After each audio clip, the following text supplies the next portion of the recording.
There we go. Now we're live, actually. Hi, everybody. I'm Lion. And today we're doing, something a little bit different. We're doing the adventures of Niffle and Better Greg. So, this is gonna go on at the same time as the campaign on Fridays and be in the same world, but, now we're off doing different things. So, Niffle, when last we left off for you, you had, just walked away with Arcanis and decided to team up and do stuff with him. Yep, I surrendered myself to the will of Arcanis, I think. I don't know, it sounded good in my head at the time. After you two depart from the party, you will, go on a very seemingly long journey through what seems like a very strange tunnel or hallway. You don't know how long passes, but after a period of time, you arrive at a door, a giant black door. He will stop in front of it and say, "This is your last chance to decline my offer." Why would I do that? Stepping through this door will mean you have denied yourself all that you might have had as a mortal. Like death? Well, death is still a possibility, but normal mortal things. Like disease? And hunger? And thirst? Alright, you're going through the door, aren't you? Yes. He will open the door and offer his hand for you to go through. And Niffle will happily take it. As you pass through the door, you feel exceptionally strange for a few seconds, but that is sort of brushed by the wayside when you emerge on the other side and realize where you are. You're in a giant, metal-floored, arched roof vault of some sort.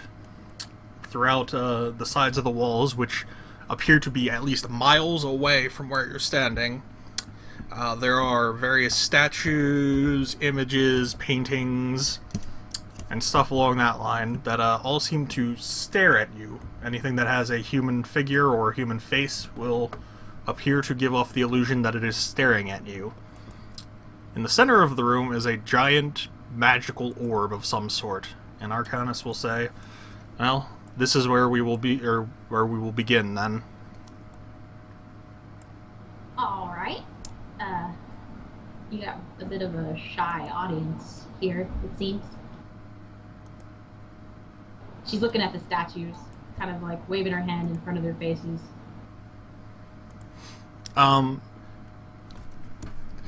One of them will actually wave back. Ah! He will say, "It appears that some of my powers have returned. Anything that bears one of my many images retains some amount of life. It's good that some of my powers are returning." One of your images? He will pause for a second and move his hand around for a little bit, and his actual, his physical body and appearance changes. He goes from the previous form he had been into the form of an old, wizened man with a long white beard. Can I do that? You'll say, "Given time, perhaps, but I bear many images. I am the mage of mages, apparently, and many who have worshipped or believed in me have assigned me many images and faces and facades." And Niffle would turn to her pixie familiar and say, "You hear that? One day we're gonna grow a beard." You'll say, "Though this is one of my smaller powers to animate anything that bears my image, as Growing facial hair? well, that too. I can grow it at will. But no, I have the capacity to animate anything that was in my likeness as a golem of some sort." That's amazing. It's amazing. She's hopping from statue to statue, just inspecting them. I'll say. But as it stands right now, my powers are nowhere near full yet. I have many powers still locked away from me. Does that mean your beard's gonna get longer? I suppose it could. He will say, I will prepare a room for you here, and whatever amenities and commodities you might need. But, make yourself at home for the time being. I don't need much. Sometimes just a little soil might be nice. Fresh. He'll nod, and he will, begin walking off in another direction and say, feel free to look around, do whatever it is you like. There's libraries, many places. And you will notice there are a very large number of doors that you hadn't seen before. You really shouldn't tell Niffle that. Well, there are a lot of libraries. Most of them contain books about magic. And the study of magic. Niffle is going to be running back and forth between them exuberantly. So he will let you be for now, and he is headed off somewhere. Better, Greg. Mate. So, you had been in hot pursuit of a dangerous fugitive. You had managed to track him all the way to Heath, but you had been at least a day slower than him, and he and his companions have appeared to have departed by boat. And you are very well aware of two things. One, chances are no one's going to let you on a boat. And two, no one wants you on a boat. I could be my own boat. I'm I'm gonna walk along the ocean floor until I get to him. This does pose one problem. As soon as you hit the edge of the ocean shelf, where it drops, several miles, the pressure will be enough to destroy you. Not if my god has anything to say about it. You do feel, slightly disconnected with your god right now. You have access to all your powers, and your prayers do appear to go through, but some amount of it just feels off. That's illogical and impossible. The chances of that happening are astronomically few.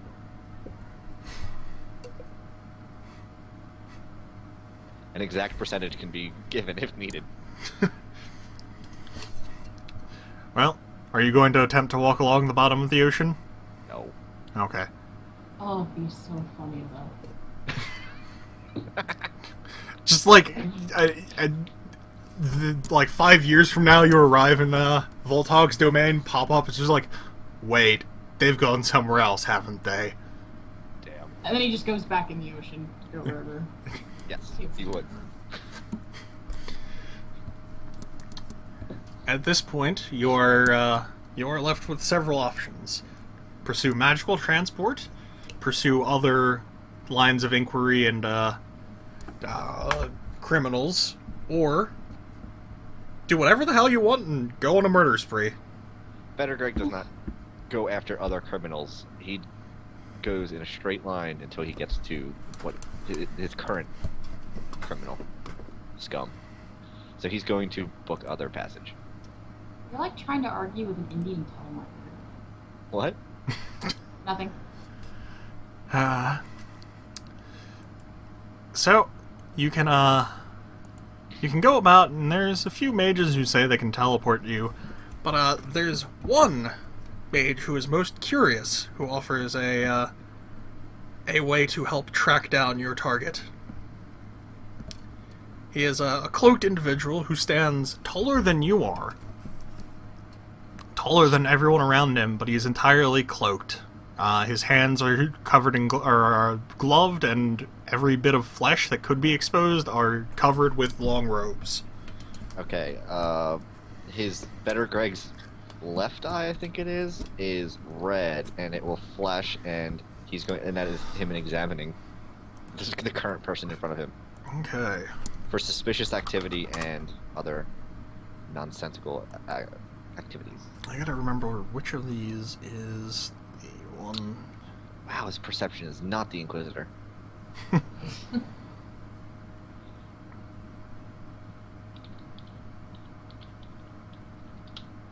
He's also missing the, sexy accent and boots. He makes a clunk, not a click.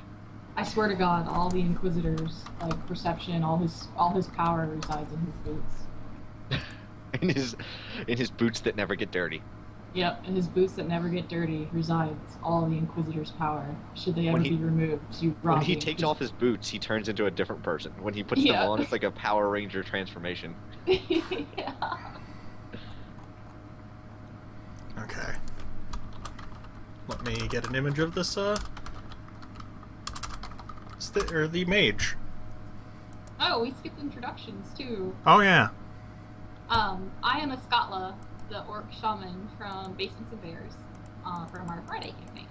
Today I am playing Niffle, my Hamadryad bard. Okay. And the tin suit is Nargosh.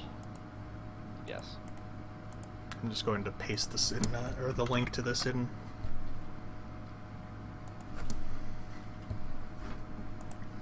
Oh, he's a Warforged too.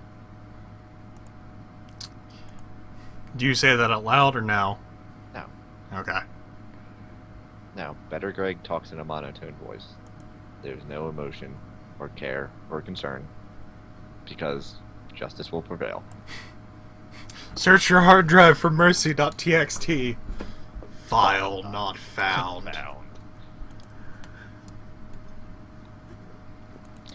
So Better Greg will walk up to him and, how would a Warforged communicate with another Warforged? Mostly He's the same going- way that they would communicate with anyone else. No, I'm thinking of something. I'm trying to think of something really funny. Binary. I'm gonna say Start saying he- 011010001. I was thinking of binary, but then he's going to hold up his right hand, and his index finger a bit pops off, and he's waiting for the other Warforged to do the same, because it looks like there's like a USB type slot that he's gonna. They're just going to link and transmit all information instantaneously, because it's the most efficient way of doing things. The figure That's will not where my mind went. the figure will remove one of its gloves and produce its other USB port. And Is this they like robot porn? no, this is not robot porn. You have yet to see robot porn. No? But all information and questions are answered instantaneously, and then he just so to anybody outside of them, it looks like they touched fingers and then instantly like removed them from each other. Those were fingers, right? Yes, Yep. those were fingers. So, what questions and dialogue do you wish to instantaneously create with this person? I still imagine them just like lawyer type things. They just like exchange manila folders of just all questions that he could possibly think of ever, and then he just receives all answers so like pretty much just who are you, what are you here for, if he has committed any crimes that he needs to report himself for, any crimes that he has seen others do, the location of said crimes, just huge list. Mm-hmm. And also the type of teleportation, the cost, if there is any chance of bartering, the percentage of said successful chance, And Yahtzee. And apps. yes, and then dropping. there's solitaire somewhere in there. Yeah, Minesweeper. So He will inform you that his name is... Actually, what is his name? names are not required. Yeah. Names just slow down the process of information. He is an inevitable of the Collier root variety. and he is tasked with bringing several individuals before a court, one of which is your target, the Drow Rogue, who set fire to a very large building and part of a town, because, you know... And it was glorious. Well, not for the people that lived in the town, but, Or the people he trapped in the building. yeah. Well, they gotta stay on their toes. You know, be ready for anything at all times. It's part of being an adventure. He will say the method of transit is, first to a factory to oversee production of secondary enforcement units, and then from there, teleportation directly to the target to apprehend them.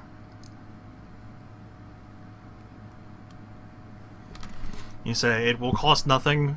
It is merely two beings of justice trying to come to the same end.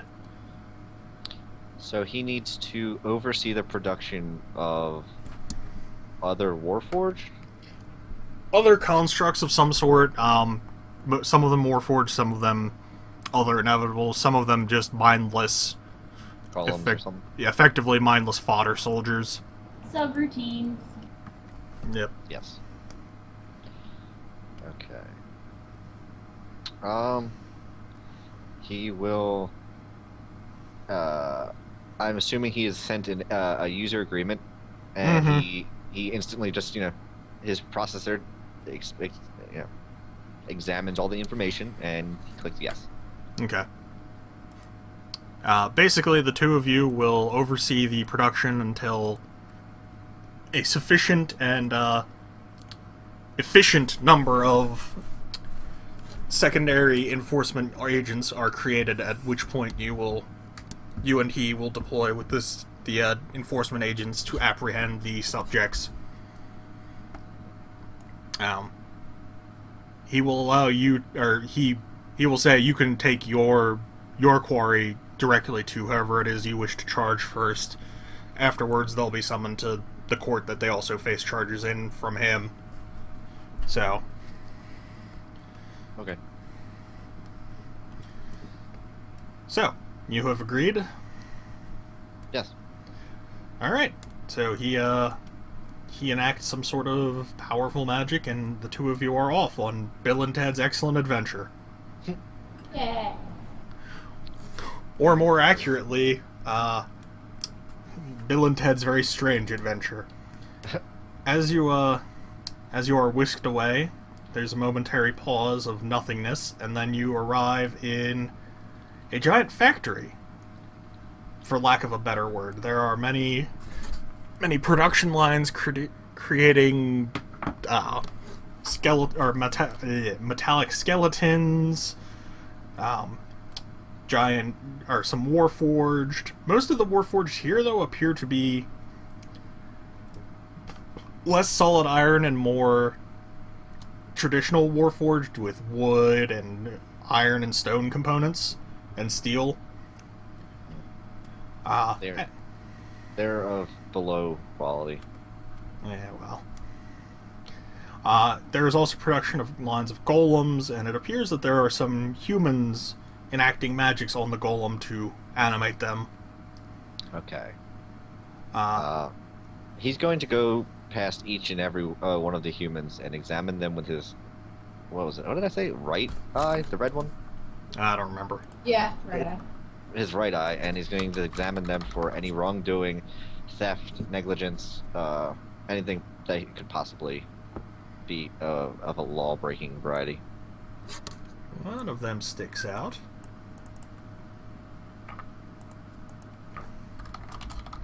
Sort of.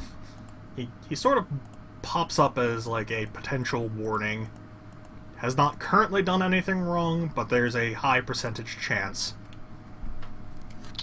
What's he done? Nothing yet. But he has plans that include regicide, treason, inciting rebellion.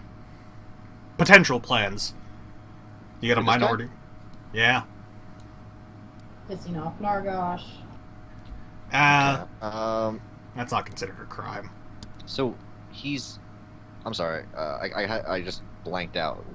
What was he doing when I first saw him? Him? He was helping to enchant golems. Oh. He's going to take a closer look. So his optical lens will zoom in, which is a perception check for him. Mm-hmm. I guess 18. He radiates powerful magics, but for the most part, he doesn't appear to be threatening at this point. He's very skilled and very capable at what he's doing, but his crimes were what you listed. His previous crimes. He has no previous. Well, he has one previous crime, which was a minor breaking and entering, which he paid a fine for. He has the potential. He has a great amount of potential for those crimes. Oh. And this is weird because you don't normally get pre-crime notices.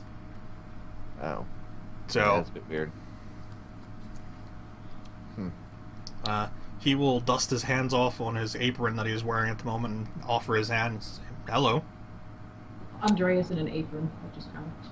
He's going to. He'll lean his head down and look at the hand and just his head will come back up and just look at him in the face. And he's just gonna stare at him because this is not normal, and I don't think he has a protocol or subroutine or anything to deal with this. He's not a future crime cop. Yeah. He's a cop that looks and finds you after you do the crime, not before. Yep. Andreas will retract his hand and say, if you have nothing else, I do have to help fill some quotas before I have other business to attend to.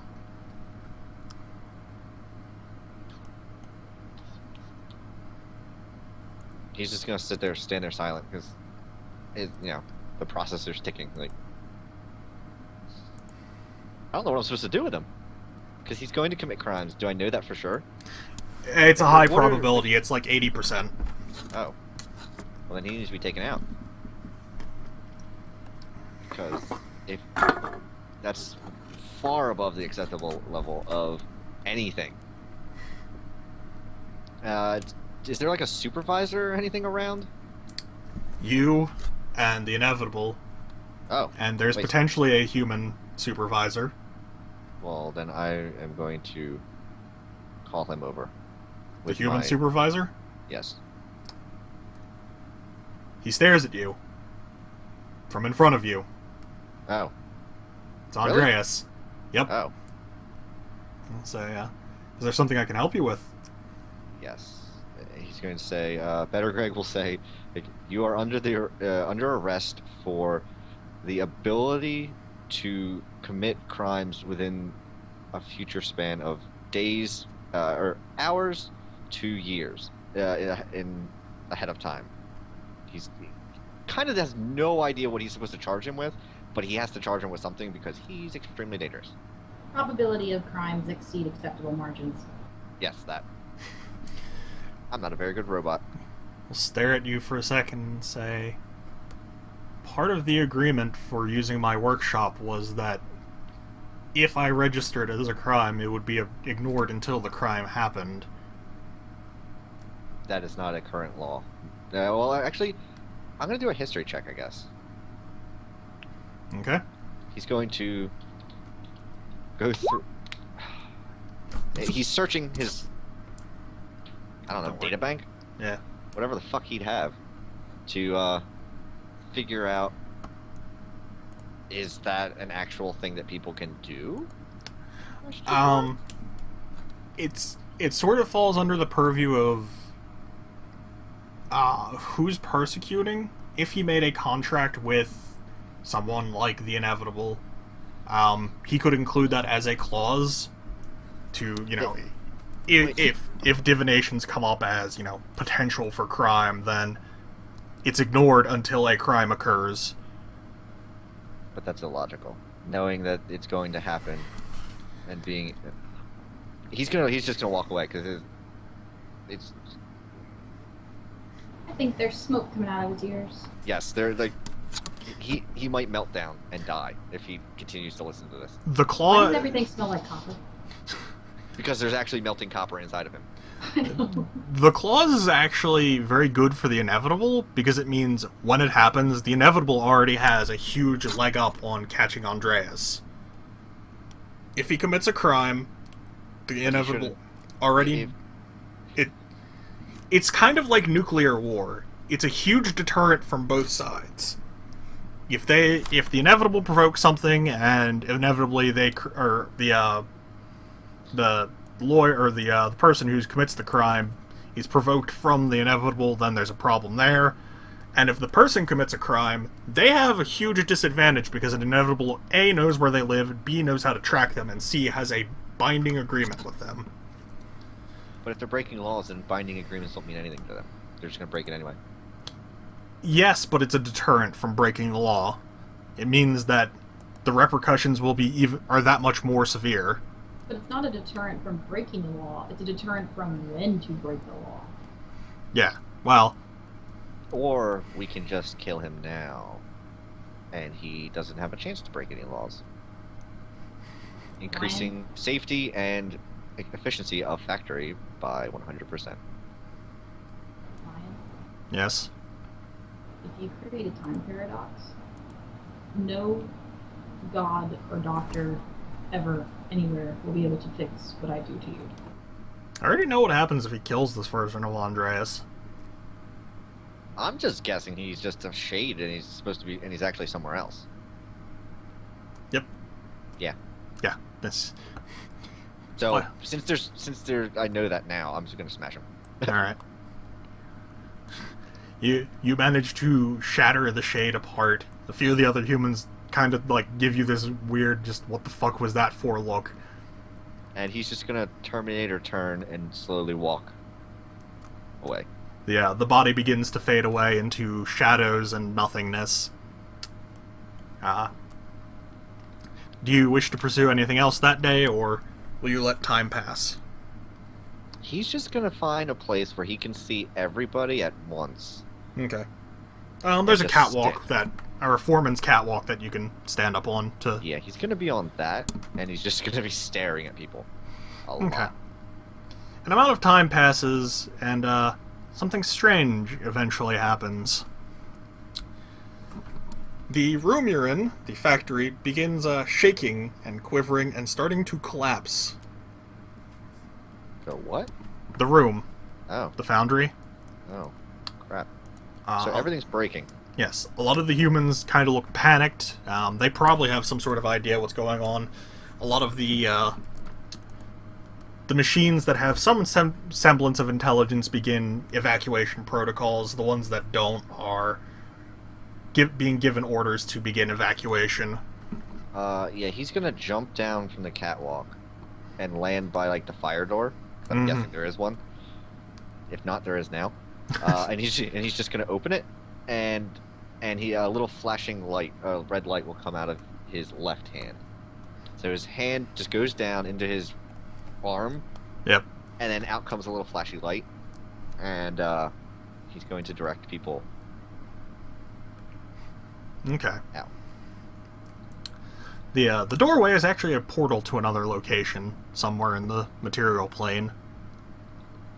But So that's an issue for another day. The factory is an extra-dimensional space. It is not a real factory anywhere. It is somewhere in the astral sea. oh, so I just push people out of a door into the astral sea. No, you push them out of the door into the material plane. Oh, okay. I'm gonna do that then. Wait. What is their survival chance? Like, I need a probably like. Exceptionally high.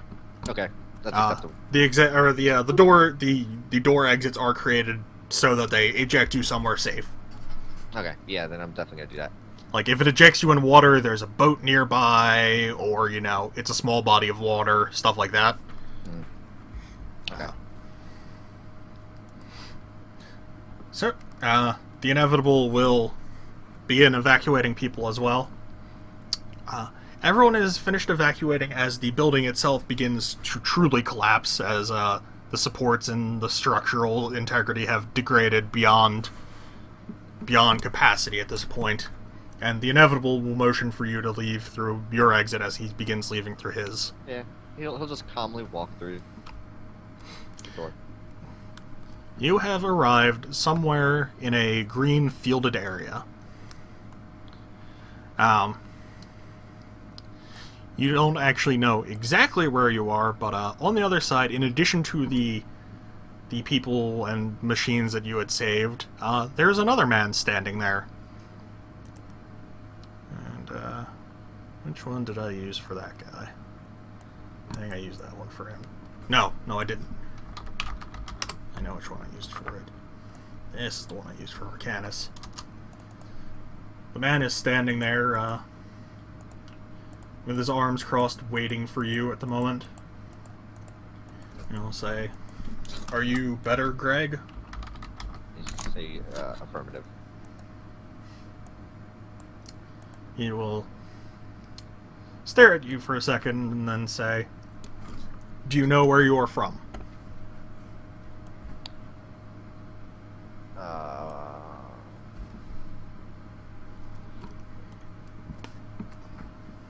Narby. He will pause for a moment and actually offer a small glowing or golden disc to you from his hand. He's going to identify it before he even thinks about touching that. It is an Arcana? information disc. Oh. I will tell you this now. It's something that some... He's going to take it and put it into his mouth, which is just a slot. I'm guessing you're going for a CD, so... Yes, it is basically a CD. Yeah. Yeah. There's a small burst of new information. It includes a world map. As you instantaneously process it over, you notice something of great or grave impertinence. There is no Narby. In fact, there are no nations you recognize whatsoever. On the one I am currently on? Or the one I have been on? Have been on. This is a map of the new world you are in. He'll just turn his head slightly and say irrelevant. Laws are within the same. Yeah, the laws are relatively the same. My job stays the same. People still break laws. People need to be brought to justice. It is irrelevant where I go, or as long as the laws are logical. He will say, "That is so, but as for your traveling nature, you pose potentially a grave threat to this world. You are not natural here. You are not supposed to be here."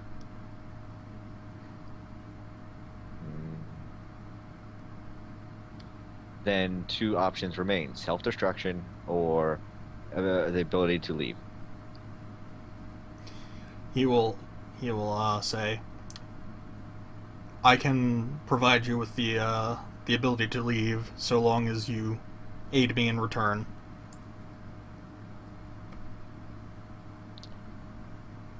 Aid as in? There are some tasks I need completed, and you will perhaps find some amount of fulfillment out of this. Criminals that need to be dealt with. Fulfillment is not needed or necessary. Just justice being dealt.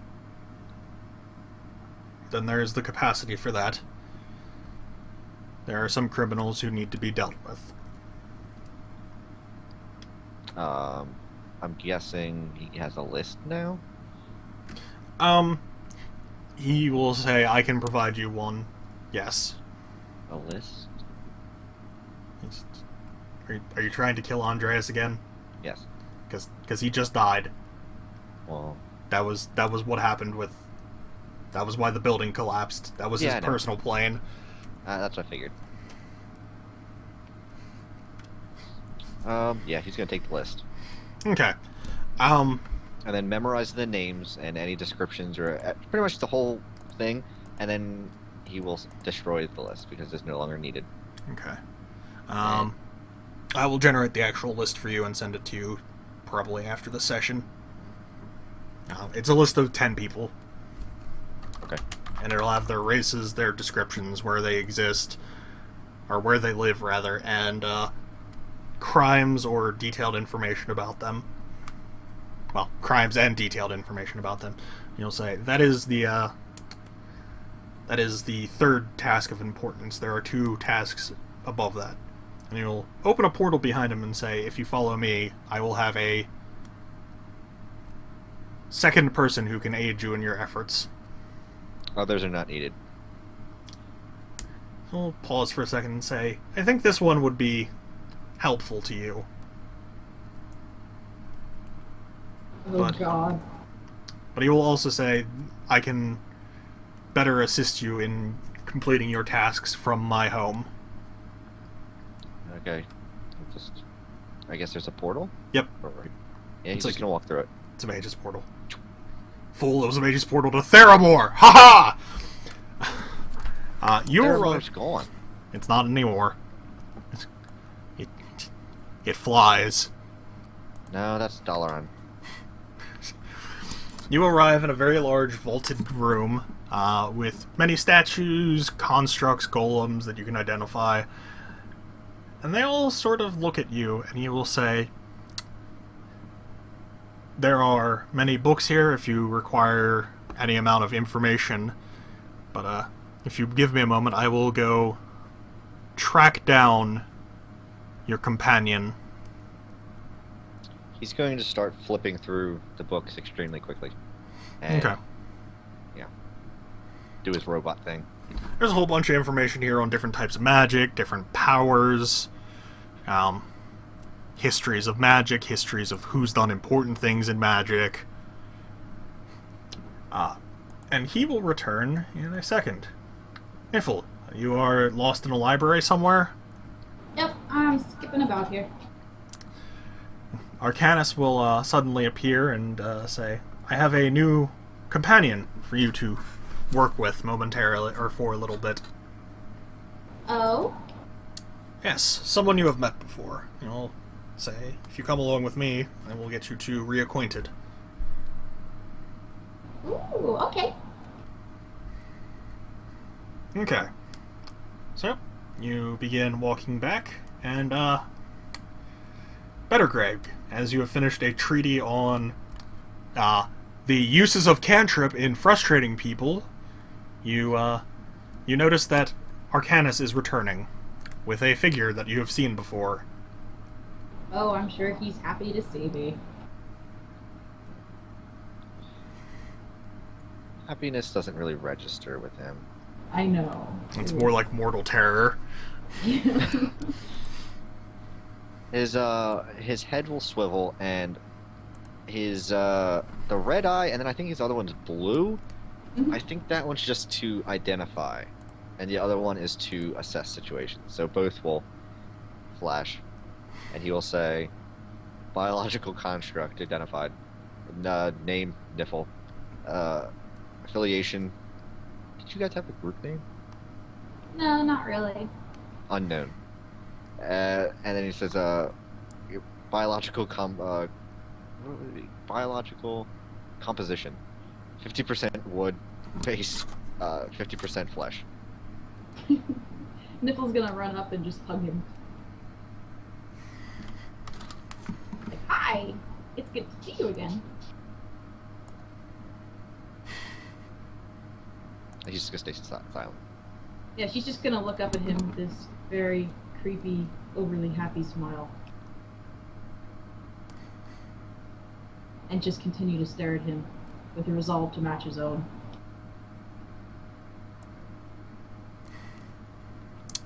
Arcanis will clap his hands together to sort of draw attention and say, "Are you ready for your first assignment?"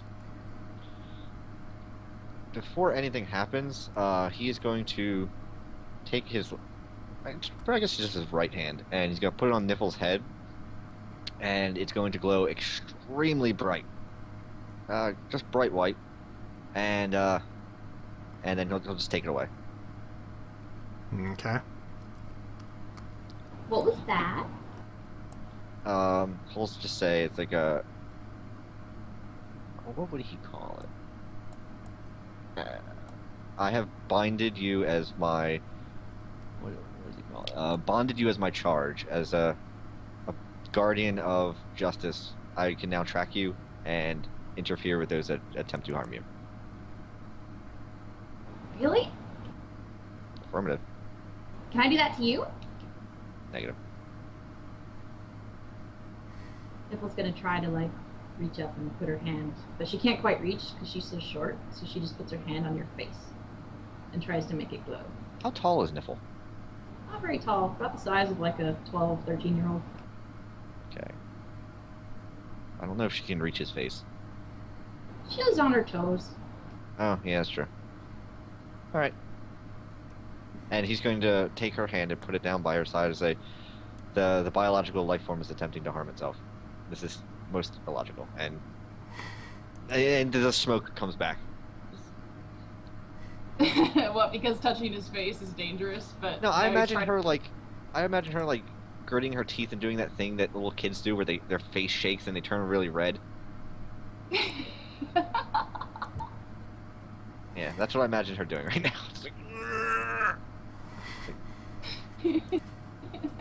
cease and desist all of your current operations. What's that mean? Stop. Oh. No, not Twitch.tv. Twitch.tv. You'll say, well, is anyone, or are you ready? Yeah, where are we going? He will conjure forth an image of a small town. We'll say, this town, or rather this camp, is located in a small but contested area of land. There's a contest of ownership between two rivaling nations. This is a neutral town of inhabitants who live near the reason for the point of contention. These are, or rather, would be normal peasants and in any other circumstance. They have appeared to have developed a unnaturally high level of intelligence due to their proximity to a citadel. We'll say the first task is to investigate the town, see if there's any correlation between the two, and if there is, find some way to link it. These are people who have developed knowledge and power well beyond the means of any who live in this current time. So, I have a question. Yes. I have no idea what you just said. These people are exceptionally smart, and they are smarter than anyone else in the world for no explainable reason. It's either the Citadel or some other thing. I'm tasking you with with figuring out what it is that's making them so smart. Oh. Okay. It is unclear why. Hold on. Mission is unclear as to the relevance between laws and current tasks. Redefine. They are violating a law of nature and a law of time. They are displaying intelligence and means beyond the current time period and beyond the current norm for nature. This isn't just an aberration. This is well beyond the level of possibility in nature.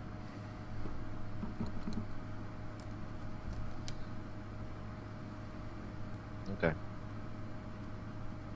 Niffle would just be rocking back and forth on her toes and heels. Just ready to go. He will produce for each of you a coin and say, when you have finished or crushed these coins, and you will be returned here. What if I crush it on accident? Better Greg's gonna take both of them. Hey! And he's gonna put it inside of one of his chest cavity compartments. That's mine. You can't just You can take ha- it. It is for the safekeeping of mission critical items. What are those words coming out of your face? Language and dialect. I want my coin. Later. I want it now. He's gonna turn and start walking. Arcanis will produce a portal that you can walk to. Okay. Aw. And he will say, "Best of luck and safe travels." Bye. And as you step through, a small or a blinding white light passes before your eyes, and then you arrive in a very small settlement, just probably about a mile away from a lumbering giant citadel made of either obsidian or obsidian-colored iron. At this point, I actually think it is a good point to end the first session. Oh. Just to get everyone introduced, see what's going on. Okay. So, we'll be back, not next week, the week after that, because next week I'm on vacation. Well, aren't so- you lucky? We'll be going on the 6th, or we'll be back on the 6th. So, see you guys then.